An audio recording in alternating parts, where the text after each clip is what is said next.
Potter और आग का प्याला चैप्टर 1 रिडल भवन।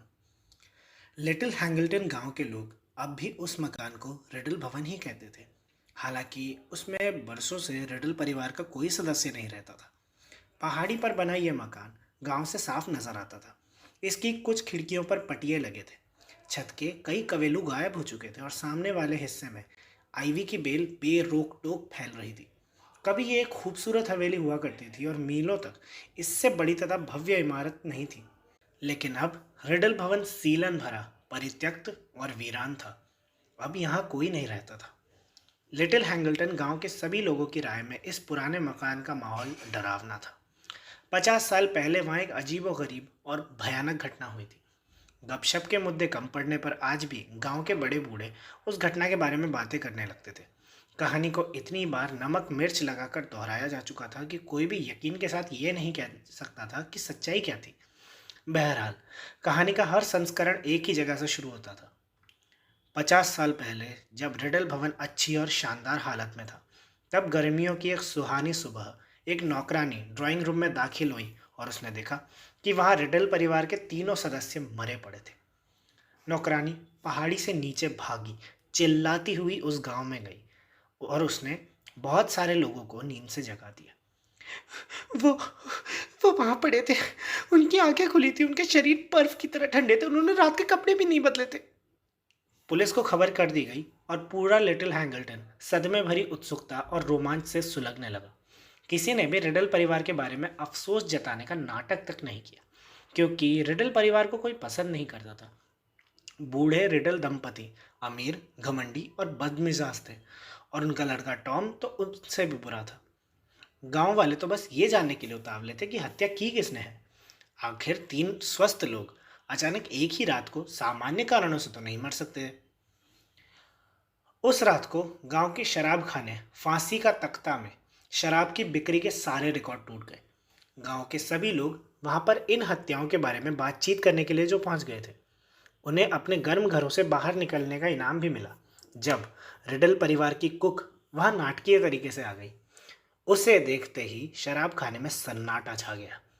कुक ने खामोशी तोड़ते हुए सबको बताया कि पुलिस ने अभी अभी फ्रैंक ब्राइस को गिरफ्तार कर लिया है। फ्रैंक? कई लोग चीख पड़े। नहीं, कभी भी नहीं। फ्रैंक ब्राइस रिडल परिवार का माली था। वो रिडल भवन के मैदान में बनी टूटी फूटी झोपड़ी में अकेले रहता था। फ्रैंक युद्ध से लौटा हुआ सैनिक था। उसका एक पैर बहुत अकड़ा हुआ था और वो भीड़ और तेज आवाज़ों से बहुत चिढ़ता था। युद्ध से लौटने के बाद से ही वो रिडल परिवार के यहाँ माली का काम करता था। कुक से ज़्यादा जानकारी उगलवाने के लिए उसे शराब पिलाने की मानो होड़ मच गई। हमेशा सोचती थी कि वो थोड़ा अजीब है, कुक ने शेरी का चौथा ग्लास पीने के बाद उत्सुक गांव वालों को बताया। उसकी किसी से भी दोस्ती नहीं थी। उसे एक कप चाय पिलाने के लिए मुझे उससे 100 बार मिन्नतें करनी पड़ती थी। वो किसी से दोस्ती मानो रखना ही नहीं चाहता था। ये बात तो ठीक है, शराब खाने में मौजूद एक औरत बोली, लेकिन फ्रैंक तो युद्ध में घायल हुआ था और उसे शांत जीवन पसंद है। सिर्फ इसी बात के चलते उसे दोष देना तो ठीक नहीं है। तो फिर ये बताओ कि पीछे वाले दरवाजे की चाबी और किसके पास थी? कुक ने तेज आवाज में पूछा। जहां तक मुझे याद है, माली की झोपड़ी में उस दरवाजे की एक चाबी काफी समय से लटकी रही थी। कल रात को किसी ने भी दरवाजे से छेड़छाड़ नहीं की, एक खिड़की तक नहीं खुली थी। फ्रैंक को तो बस इतना करना था कि हम सबके सो जाने के बाद वो चुपचाप मकान में घुस आए। और गांव वालों ने एक दूसरे को रहस्य भरी निगाहों से देखा। बार में बैठा एक आदमी बुदबुदाया, उसका चेहरा तो हमेशा से खतरनाक ही दिखता था।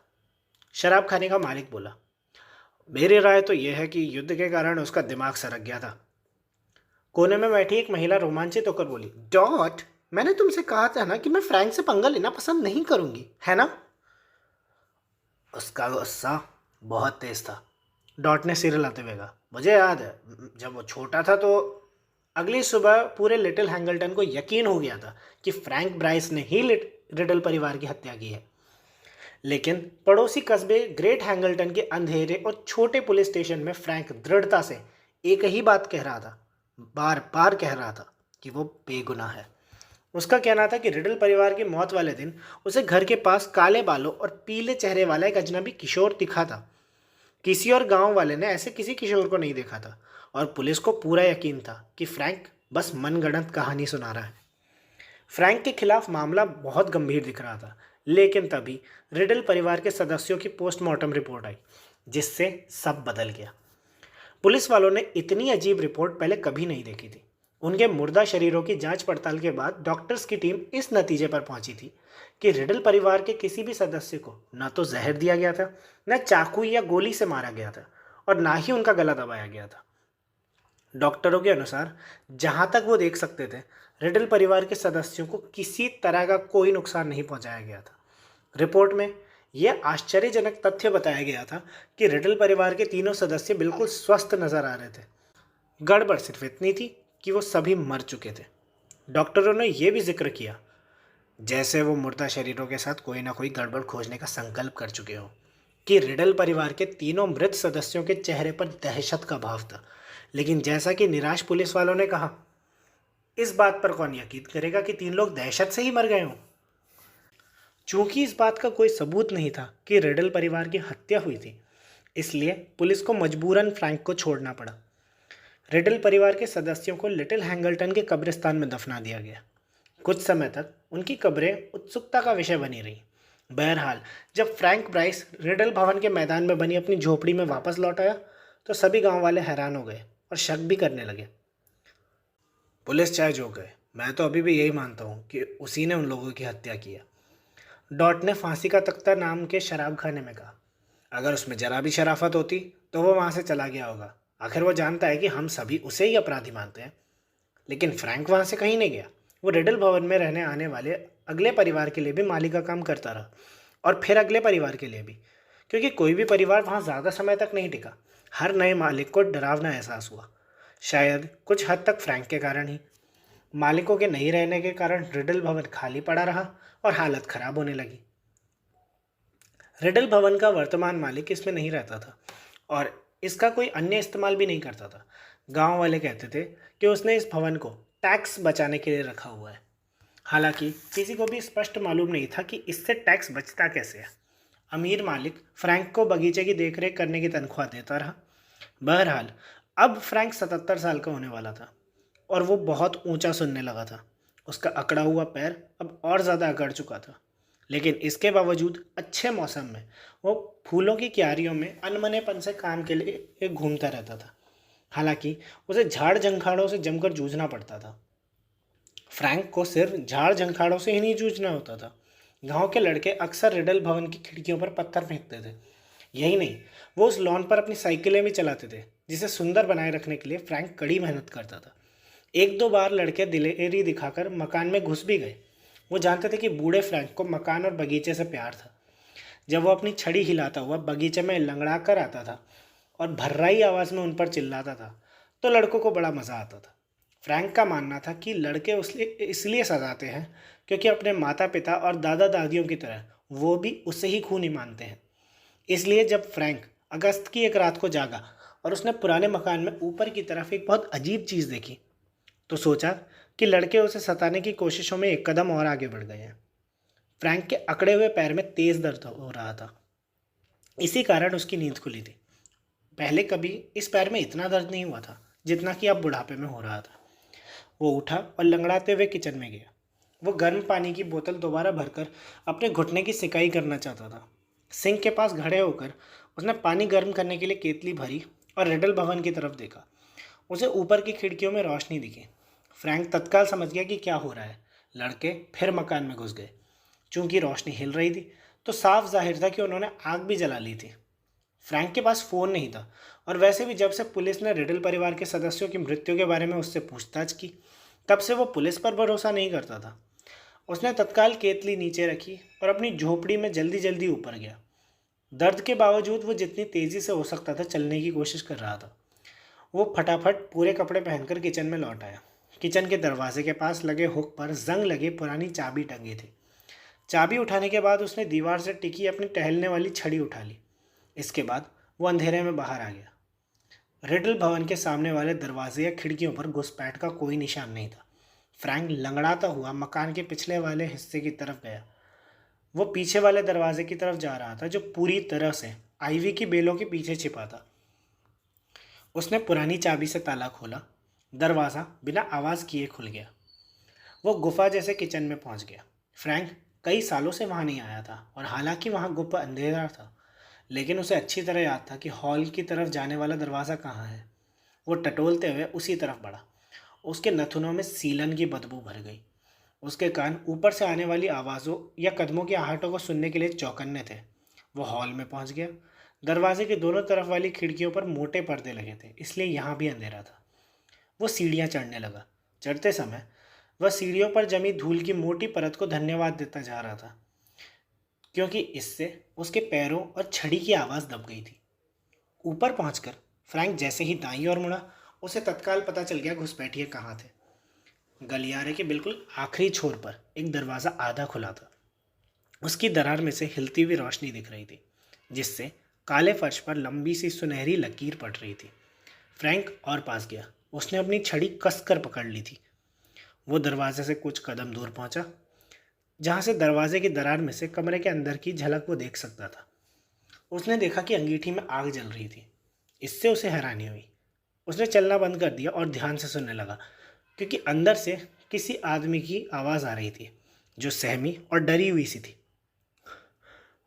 मालिक, अगर आपको अब भी भूख लग रही हो तो बोतल में थोड़ा और दूध बचा है। बाद में लूँगा। दूसरी आवाज़ आई। यह आवाज़ भी एक आदमी की ही थी, लेकिन यह बड़ी अजीब आवाज़ थी। ये काफ़ी तीखी और बर्फीली हवा के झोंके की तरह ठंडी थी। इस आवाज़ में ऐसा कुछ था जिससे फ्रैंक की गर्दन के पीछे के बचे कुचे बाल भी खड़े हो गए। वर्म टेल, मुझे आग के थोड़ा करीब खिसकाओ। ज़्यादा अच्छी तरह सुनने के लिए फ्रैंक ने अपना दायां कान दरवाजे की तरफ घुमाया।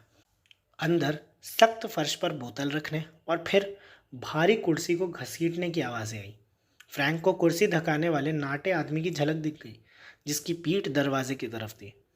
वह एक लंबा काला चोगा पहना था और उसके सिर का पिछला हिस्सा गंजा था। फिर वो दिखाई देना बंद हो गया। ठंडी आवाज़ ने पूछा, नागिनी कहाँ है? मुझे मुझे नहीं पता मालिक, पहली आवाज़ घबरा कर बोली। मुझे लगता है वो मकान की जांच पड़ताल करने गई होगी। हमारे सोने से पहले तुम उसका दूध निकाल लेना वर्मटेल, दूसरी आवाज़ ने कहा। मुझे रात को भूख लगेगी। सफ़र के कारण मैं बहुत थक चुका हूँ। भौहें सिकोड़कर फ्रैंक ने अपने अच्छे कान को दरवाजे से सटा लिया और पूरा ध्यान लगाकर सुनने लगा। थोड़ी देर खामोशी छाई रही और फिर वर्मटेल नाम का आदमी दोबारा बोला, मालिक, क्या मैं पूछ सकता हूँ कि हम लोग यहाँ कितने समय तक रुकेंगे? 1 हफ्ते, ठंडी आवाज़ ने कहा। शायद उससे भी ज़्यादा। ये जगह काफ़ी आरामदेह है और हम अभी तक अपनी योजना पर अमल नहीं कर सकते। क्विडिच वर्ल्ड कप ख़त्म होने तक कोई भी कदम उठाना मूर्खता होगी। फ्रैंक ने अपने कान में गांठदार उंगली डालकर घुमाई। उसे विश्वास था कि कान के मैल के कारण वो ठीक से सुन नहीं पाया, क्योंकि उसने क्विडिच सुना था, जो कोई शब्द ही नहीं होता। क्विडिच वर्ल्ड कप मालिक? वर्मटेल ने पूछा। फ्रैंक ने अपने कान में जोर से फिर उंगली घुमाई। माफ़ कीजिए, लेकिन मैं समझा नहीं। हम वर्ल्ड कप खत्म होने तक कुछ क्यों नहीं कर सकते? मूर्ख, क्योंकि इस समय दुनिया भर के जादूगर इस देश में आ रहे हैं। जादू मंत्रालय का हर अड़ंगेबाज ड्यूटी पर तैनात होगा और असामान्य गतिविधियों पर कड़ी नजर रखेगा। लोगों के परिचय पत्रों और प्रमाणिकता की बार बार जांच की जाएगी। सुरक्षा बहुत तगड़ी होगी, ताकि मगलुओं को कुछ पता न चल पाए। इसलिए हमें इंतज़ार करना होगा। फ्रैंक ने अपने कान साफ करने की कोशिश छोड़ दी। उसने साफ साफ जादू मंत्रालय, जादूगर और मगलुओं शब्द सुने थे। वो समझ चुका था कि इन शब्दों का कोई खुफिया मतलब होता होगा। फ्रैंक अच्छी तरह जानता था, दो ही लोग खुफिया शब्दों में बातें करते हैं, जासूस और अपराधी। फ्रैंक ने फिर अपनी छड़ी कसकर पकड़ ली और ज़्यादा ध्यान से सुनने लगा। वर्मटेल ने धीरे से पूछा, तो मालिक ने फैसला कर लिया है? हाँ, मैंने फैसला कर लिया है वर्मटेल, ठंडी आवाज़ में अब चेतावनी का भाव था। थोड़ी देर खामोशी छाई रही और फिर वर्मटेल बोला। उसके मुंह से शब्द तेजी से निकले, जैसे वह अपनी हिम्मत के जवाब देने से पहले ही उन्हें बोल देना चाहता हो। मालिक, ये काम हैरी पॉटर के बिना भी तो किया जा सकता है। एक बार फिर खामोशी छाई रही, जो थोड़ी ज़्यादा लंबी थी। और फिर हैरी पॉटर के बिना, दूसरी आवाज़ ने धीरे से कहा। अच्छा मालिक, मैं ऐसा इसलिए नहीं कह रहा कि मुझे उस लड़के की परवाह है, वर्मटेल ने ऊंची आवाज में कहा। लड़के की मुझे कतई परवाह नहीं, कतई भी नहीं। मैं तो ऐसा इसलिए कह रहा हूँ क्योंकि अगर हम किसी और जादूगरनी या जादूगर का, किसी भी जादूगर का इस्तेमाल करें तो ये काम बहुत जल्दी हो जाएगा। अगर आप इजाज़त दें तो मैं कुछ समय के लिए आपको छोड़कर चला जाऊँ। आप तो जानते ही हैं मैं बहुत अच्छी तरह से भेस बदल सकता हूँ। मैं 2 ही दिन में किसी जादूगर को लेकर यहाँ लौट आऊँगा। दूसरी आवाज़ धीरे से बोली। ये ठीक है कि मैं किसी दूसरे जादूगर का इस्तेमाल कर सकता हूँ, मालिक इसी में समझदारी होगी, वर्मटेल अब बहुत राहत भरी आवाज में बोल रहा था। हैरी पॉटर पर हाथ डालना मुश्किल होगा क्योंकि उसकी सुरक्षा बहुत तगड़ी होगी। इसलिए तुम मेरी मदद करना चाहते हो और उसका विकल्प खोजना चाहते हो। मुझे लगता है शायद अब तुम मेरी देखभाल करते करते उकता गए हो वर्मटेल। कहीं ऐसा तो नहीं कि कुछ समय के बजाय तुम मुझे हमेशा के लिए छोड़कर चले जाना चाहते हो। मालिक, मैं आपको छोड़कर नहीं जाना चाहता हूँ, बिल्कुल भी नहीं। मुझसे झूठ मत बोलो, दूसरी आवाज ने फुफकारते हुए कहा। वर्मटेल, मुझे हमेशा सच्चाई का पता चल जाता है। तुम इस बात पर पछता रहे हो कि तुम मेरे पास क्यों आए। तुम मुझे बड़ी हकारत से देखते हो, मैं देखता हूँ। मेरी तरफ देखते समय तुम्हारी नाक सिकुड़ जाती है और मुझे छूते समय तुम कांपने भी लगते हो। नहीं, नहीं, मालिक के प्रति मेरी निष्ठा निष्ठा नहीं, कायरता। अगर तुम्हारे पास जाने के लिए कोई और जगह होती तो मैं एक पल भी यहाँ नहीं ठहरते। मुझे दिन में कई बार दूध पीना पड़ता है। मैं तुम्हारे बिना जिंदा कैसे रहूंगा? नागिनी का दूध कौन निकालेगा? लेकिन मालिक, अब तो आप काफी स्वस्थ दिख रहे हैं। झूठे कहीं के, दूसरी आवाज बोली। मैं जरा भी स्वस्थ नहीं हूँ। तुम्हारी लापरवाही देखभाल के बदौलत जो थोड़ी बहुत सेहत मैंने हासिल की है वो कुछ ही दिनों में जा सकती है। खामोश, वर्मटेल ने बुदबुदाना बंद कर दिया और चुप हो गया। कुछ पल तक फ्रैंक को आग में लकड़ियों के तड़कने की आवाज के अलावा कुछ सुनाई नहीं दिया। फिर दूसरा आदमी दोबारा बोला। वो फुफकारने जैसी धीमी आवाज में बोल रहा था। मेरे पास उस लड़के का इस्तेमाल करने के कई कारण हैं जो मैं तुम्हें बता चुका हूँ। इसलिए मैं किसी दूसरे का इस्तेमाल नहीं करूँगा। मैंने 13 साल इंतज़ार किया है। कुछ और महीनों के इंतज़ार से कोई फ़र्क नहीं पड़ेगा। जहाँ तक लड़के की सुरक्षा का सवाल है, मुझे यकीन है कि मेरी योजना सफल होगी। बस तुम्हें थोड़ी हिम्मत दिखानी पड़ेगी ममटेल, और तुम हिम्मत ज़रूर दिखाओगे क्योंकि तुम लॉर्ड वोल्डेमॉर्ट के गुस्से का शिकार नहीं बनना चाहोगे। मालिक, मालिक मेरी बात तो सुनिए, वर्मटेल की आवाज में फिर दहशत झलक रही थी। हमारे पूरे सफर में मैं उस योजना के बारे में विचार कर रहा था मालिक। जल्दी लोगों को पता चल जाएगा कि बर्था जॉर्किंस लापता है। इसलिए अगर हम अपनी योजना पर चलते हैं और अगर अगर मैं शाप देता हूं, अगर, दूसरी आवाज ने फुसफुसा कर कहा, अगर वर्मटेल, अगर तुम योजना पर चलोगे तो मंत्रालय को पता ही नहीं चल पाएगा कि कोई और गायब हुआ है। तुम ये काम चुपचाप और बिना शोर शराबे के करोगे। काश मैं ये काम खुद कर पाता, लेकिन मेरी हालत इतनी ख़राब है। चलो वर्मटेल, हमें अपने रास्ते से एक और बाधा को हटाना है, फिर हैरी पॉटर तक पहुंचने का रास्ता साफ हो जाएगा। मैं तुम्हें ये काम अकेले करने को नहीं कह रहा हूँ। तब तक मेरा वफादार सेवक भी दोबारा हमारे साथ होगा। वर्मटेल ने थोड़ा चिढ़ते हुए कहा। मैं भी तो आपका वफादार सेवक हूँ।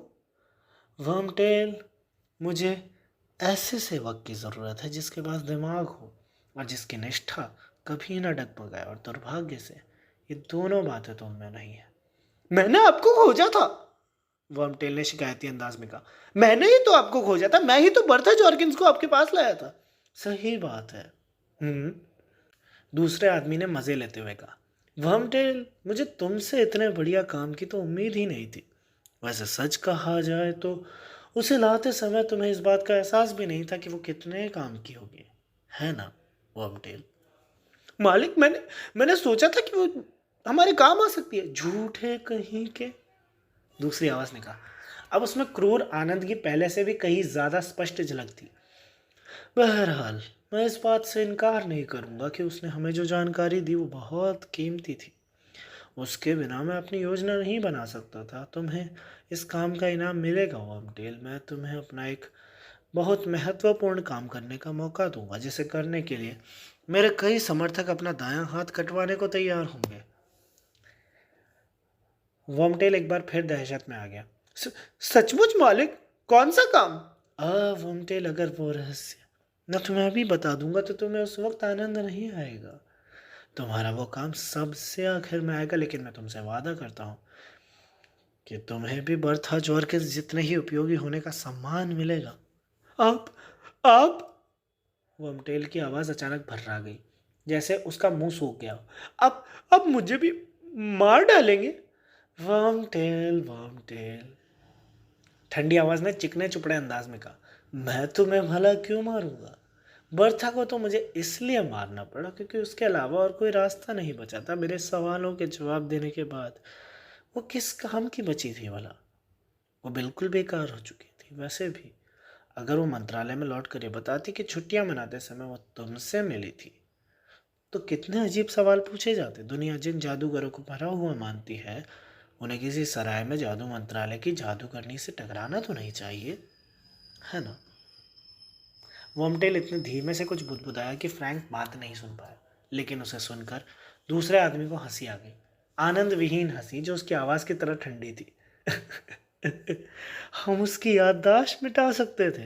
तुम्हारी बात तो सही है, लेकिन शक्तिशाली जादूगर याददाश्त मिटाने के मंत्रों के ताले को खोल सकते हैं, जैसा मैंने उससे सवाल पूछते समय साबित किया था। मैंने उससे जो जानकारी उगलवाई, उसका इस्तेमाल ना करना उसकी याददाश्त का अपमान होगा वर्मटेल। बाहर गलियारे में फ्रैंक को अचानक इस बात का एहसास हुआ कि छड़ी पर रखा उसका हाथ पसीना पसीना हो चुका था। ठंडी आवाज़ वाला आदमी एक औरत को मार चुका था। वो बिना किसी पश्चाताप इस बारे में बात कर रहा था, बल्कि उसे तो मज़ा आ रहा था। वो खतरनाक था, पागल था। यही नहीं, वो एक और हत्या करने की योजना बना रहा था। हैरी पॉटर नाम का लड़का, चाहे वो जो भी हो, खतरे में था। फ्रैंक जानता था कि उसे क्या करना है। अब पुलिस के पास जाने का वक्त आ चुका था। वो मकान से चुपचाप निकलेगा और सीधे गांव के टेलीफोन बूथ तक जाएगा। लेकिन ठंडी आवाज़ वाला आदमी दोबारा बोलने लगा और फ्रैंक अपनी जगह पर खड़े खड़े पूरे ध्यान से सुनने लगा। एक और शाप देना होगा। मेरा वफादार सेवक हॉगवर्ट्स में होगा। हैरी पॉटर मेरे कब्जे में होगा। वर्मटेल, सब कुछ तय हो चुका है, अब आगे बहस मत करना। लेकिन शांत। मुझे नागिनी की आवाज़ सुनाई दे रही है। और फिर दूसरे आदमी की आवाज़ बदल गई। वो ऐसी आवाज़ें निकालने लगा जो फ्रैंक ने पहले कभी नहीं सुनी थी। वो फुफकार रहा था और बिना सांस खींचे थूक रहा था। फ्रैंक को लगा जैसे उसे दौरा पड़ गया। तभी उसे अंधेरे गलियारे में पीछे आहट सुनाई दी। जब उसने पलट कर देखा तो दहशत के मारे उसे जैसे लकवा मार गया।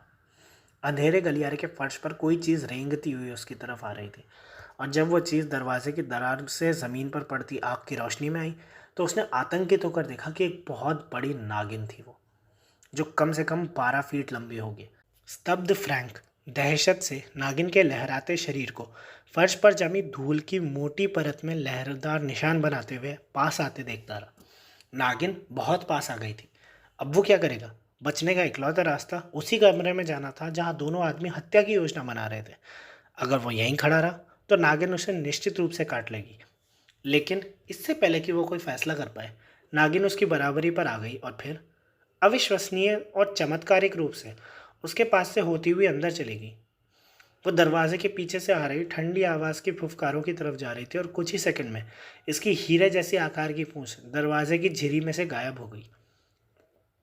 अब तक फ्रैंक के माथे पर पसीना आ चुका था और छड़ी पर रखा उसका हाथ कांपने लगा। कमरे के अंदर एक ठंडी सी आवाज़ अब भी फुफकार रही थी, और फ्रैंक के मन में एक अजीब सा, एक असंभव सा विचार आया। वो आदमी उस नागिन से बात कर रहा था। फ्रैंक को समझ में नहीं आ रहा था कि क्या हो रहा है। वो जल्दी से अपने पलंग पर रखी गर्म पानी की बोतल के पास पहुंचना चाहता था। दिक्कत यह थी कि उसके पैर हिलना भी नहीं चाहते थे। जब वो कांपता हुआ वहीं खड़ा रहा और खुद को संभालने की कोशिश करने लगा, तो ठंडी आवाज़ फुफकारने की जगह एक बार फिर से बोलने लगी। उसने कहा, वर्मटेल, नागिनी बड़ी रोचक खबर लेकर आई है। वर्मटेल बोला, सच सचमुच मालिक? हाँ, ठंडी आवाज ने कहा। नागिनी का कहना है कि एक बूढ़ा मगलू इस कमरे के बाहर खड़ा खड़ा हमारी सारी बातें सुन रहा है। फ्रैंक के पास छिपने का कोई मौका नहीं था। कदमों की आहट आई और कमरे का दरवाज़ा पूरा खुल गया। वहाँ पर उसे एक नाटा और गंजा होता आदमी दिखाई दिया, जिसके बाल सफ़ेद हो रहे थे। उसकी नाक नुकीली थी और उसकी छोटी पनीली आंखें फ्रैंक पर जम गई। उसके चेहरे पर डर और दहशत का भाव था। अंदर बुलाओ उसे वॉर्मटेल। तहजीब भूल गए? ठंडी आवाज़ आग के सामने वाली पुरानी कुर्सी से आ रही थी, लेकिन फ्रैंक को ठंडी आवाज़ वाला दिखा नहीं। दूसरी ओर नागिन अंगीठी के पास की खस्ता हाल दरी पर कुंडली मारकर पालतू कुत्ते की तरह बैठी थी। वर्मटेल ने फ्रैंक को कमरे के अंदर आने का इशारा किया। हालांकि फ्रैंक अब भी बुरी तरह से दहला हुआ था, लेकिन उसने अपनी छड़ी कसकर पकड़ ली और लंगड़ाते हुए दहलीज पार की। कमरे में सिर्फ आग की ही रोशनी थी, जिसके कारण दीवारों पर लंबी मकड़ी जैसी छायाएं पड़ रही थी। फ्रैंक ने कुर्सी के पिछले हिस्से को घूरा। उस पर बैठा आदमी निश्चित रूप से अपने सेवक से भी नाटा होगा, क्योंकि फ्रैंक को उसके सिर का पिछला हिस्सा भी नहीं दिखा। ठंडी आवाज ने फ्रैंक से पूछा, तुमने सब सुन लिया क्या मगलू? तुम मुझे किस नाम से बुला रहे हो? फ्रैंक ने बहादुरी से कहा, क्योंकि कमरे के अंदर आ जाने के बाद उसका डर चला गया था। मुकाबला शुरू हो जाने के बाद वो बहादुरी से लड़ेगा। युद्ध में भी तो ऐसा ही होता था। मैं तुम्हें मगलू कह रहा हूँ, ठंडी आवाज ने कहा। इसका मतलब कि तुम जादूगर नहीं हो। मैं नहीं जानता कि जादूगर से तुम्हारा क्या मतलब है, फ्रैंक ने कहा, जिसकी आवाज़ सामान्य होती जा रही थी।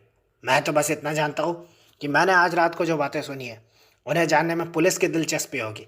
तुमने हत्या की है और तुम किसी और की भी हत्या की योजना बना रहे हो। मैं तुम्हें बता दूँ, उसने चालाकी से आगे जोड़ दिया। मेरी पत्नी जानती है कि मैं यहाँ आया हूँ, इसलिए अगर मैं वापस नहीं लौटा।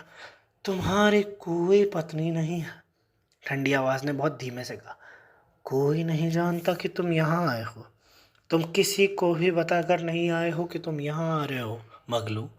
लॉर्ड वोल्डेमॉर्ट से झूठ मत बोलो, क्योंकि उन्हें सब कुछ पता होता है। वो हमेशा सब जानते हैं। अच्छा, फ्रैंक ने रूखेपन से कहा। तुम लॉर्ड हो क्या? देखिए लॉर्ड साहब, मुझे आपकी तहजीब कोई खास पसंद नहीं आई। अपना चेहरा तो दिखाइए, मर्द की तरह सामने आइए। पर मैं मर्द नहीं हूँ मगलू, ठंडी आवाज़ आई, जो लकड़ियों के तड़कने की आवाज़ों के कारण अब मुश्किल से सुनाई दे रही थी।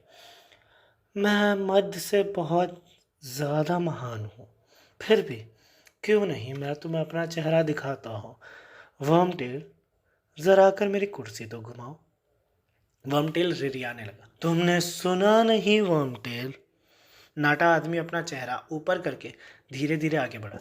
ऐसा लग रहा था जैसे वो अपने मालिक और अंगीठी के पास वाली दरी पर बैठी नागिन की दिशा में नहीं जाना चाहता था। फिर वो कुर्सी को सरकाने लगा। जब कुर्सी के पाए नागिन की दरी पर आए तो वो अपना बदसूरत तिकोना सिर उठाकर फुफकारने लगी। और फिर जब कुर्सी घूमी तो फ्रैंक को दिख गया कि उस पर कौन बैठा था। उसकी छड़ी खट की आवाज़ के साथ फर्श पर गिर गई। उसका मुंह खुल गया और वो जमकर चीखने लगा। वो इतनी ज़ोर से चीख रहा था कि उसे कुर्सी पर बैठे व्यक्ति के शब्द नहीं सुनाई दिए, जो उसने अपनी छड़ी उठाकर बोले थे। हरी रोशनी चमकी और फ्रैंक ब्राइस ज़मीन पर ढेर हो गया। वह फर्श पर गिरने से पहले ही मर चुका था। 200 मील दूर हैरी पॉटर नाम का एक लड़का चौंक कर जाग गया।